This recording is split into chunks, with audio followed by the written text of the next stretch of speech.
Let's go live to Jacksonville Beach and Channel 4's Vic Micolucci. Vic, the weather getting worse by the moment? It is, Tom, and I've been monitoring it all afternoon, and we had bad conditions because of that nor'easter, so we already had a lot of wind and waves and some steady rain, but it is certainly getting stronger with the wind here. We can see that. Let me show you these palm trees behind me. We do have electricity out here in downtown Jacksonville Beach, so that's certainly a good thing. We hope it stays that way. It's doing a good job lighting those palm trees, and you can see them really just dancing in the wind there. So let me tell you where I am. I'm just south of the Jacksonville Beach Pier, which, as many people remember, was mangled during Hurricane Matthew. I was here watching it, the end of it go down when it happened back in this past October. So we don't know what's going to happen this time. We're not expecting as big of a storm surge, but we could be expecting higher winds out here. So getting these gusts coming through, had to take a second to brace myself and hold on to my hat. It's certainly picking up, as you said. We have not had heavy rain. Haven't seen any real blinding rain just yet, but it is coming, and as they like to say, it is coming in sideways at times.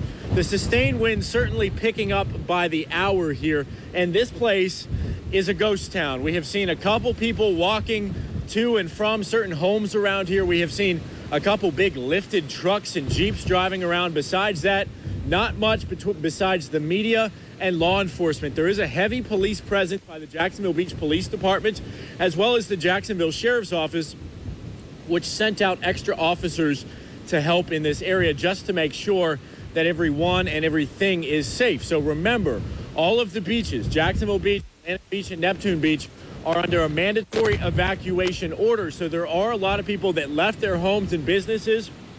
Some boarded up and put sandbags, as you can see over here. Other people didn't have the time or weren't able to do that.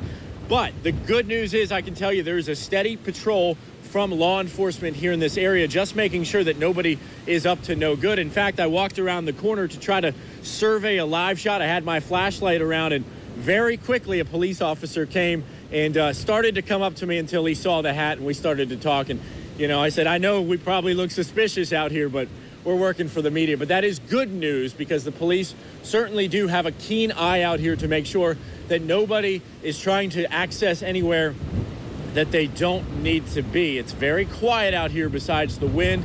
You know, this is an area that's normally pretty busy. This is the downtown Jacksonville Beach Cape. A lot of restaurants, a lot of bars, and you also have shops. None of those are open. Nothing has been open all afternoon. A couple places were open this morning, but really everybody has decided to go and shelter in place. There was some sort of flash there. I don't know if you saw it, some sort of flash. I don't know if that could be a transformer blowing or a light blowing or anything like that. Now, Tommy is our photojournalist, working really hard for us. Tommy, are we able to show down this way? So this is a big parking garage. It's a condo complex. It's the Metropolitan.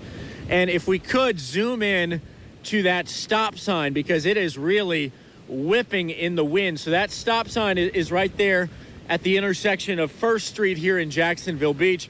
In the background, you can see 3rd Street, which is the main thoroughfare out here, also known as A1A. Now, I was here for Hurricane Matthew, and I will tell you, a couple of years ago, the city of Jacksonville Beach did some extensive repiping and construction work around this area. They repaved it, they put up some bricks, and they redid all of the plumbing. That helped for Hurricane Matthew. This area did not have significant flooding. In fact, I really didn't see the roads under more than maybe 6 inches to a foot of water here at all. But if you go to South Jacksonville Beach, or a little bit further north in Jacksonville Beach, it is a different story. In fact, last night from that nor'easter, I started to see some rainwater accumulating on the road. Some people would call it minor flooding, up to 6 to 8 inches.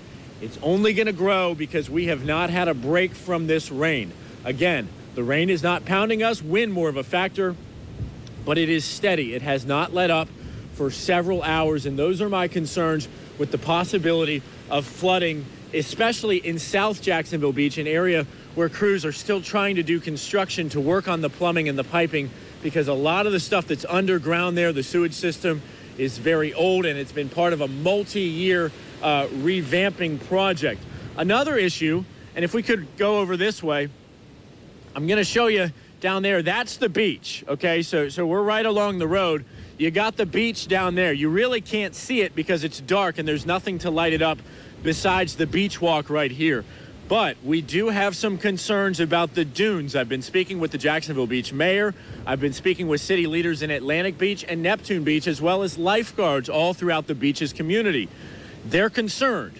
The question is why? Well, they are concerned because, as many of you remember, Hurricane Matthew did a lot of damage to the dunes. It destroyed some of them, ripped them away, was able to breach onto 1st Street, 2nd Street, even 3rd Street in certain areas.